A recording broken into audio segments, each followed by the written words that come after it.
আমার একটা ভিডিওতে একটা বোন কমেন্ট করেছিল, দাদা কন্টেন্ট ক্রিয়েশন কি করে শুরু করব, কন্টেন্ট ক্রিয়েশন শুরু করতে কি কি লাগবে, আর কন্টেন্ট ক্রিয়েশন করে আমরা কি আর্নিং করতে পারি। যাই বলো না কেন, অনেক দিন পর একটা কমেন্ট আমার খুব মনে ধরেছে। চলো আজকে তাহলে তোমাদের ফ্রিতে দুটো জ্ঞান দিই। ফ্রির জ্ঞান হলেও আশা করি ভবিষ্যতে তোমাদের কথাগুলো একটু হলেও কাজে লাগবে। প্রথমে বলি কন্টেন্ট ক্রিয়েশন শুরু করতে কি কি লাগবে। অন্যরা অনেকেই বলে শুনেছি যে ও বাবা কিছু লাগবে না, এমনি শুরু তো কর।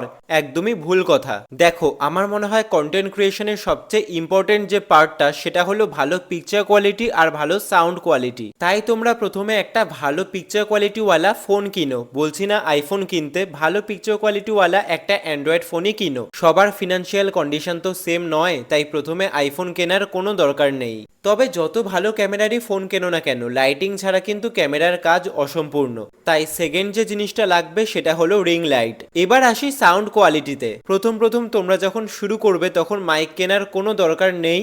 ইভেন আমি নিজেও খুব রিসেন্ট মাইক ইউজ করছি। প্রথম প্রথম আমি যখন ভিডিও বানাতাম তখন গলা ফাটিয়ে চিল্লে চিল্লে ভিডিও বানাতাম। আরে ভাই, ভগবান বাঁশ গলাটা দিয়েছে কিসের জন্য, সেটাকে কাজে লাগাও। তো প্রথমেই মাইক কেনার কোনো দরকার নেই। কন্টেন্ট ক্রিয়েশন কি করে শুরু করবে আর কন্টেন্ট ক্রিয়েশন থেকে কি করে আর্নিং হবে এই বিষয়ে পরের ভিডিওতে আলোচনা করব।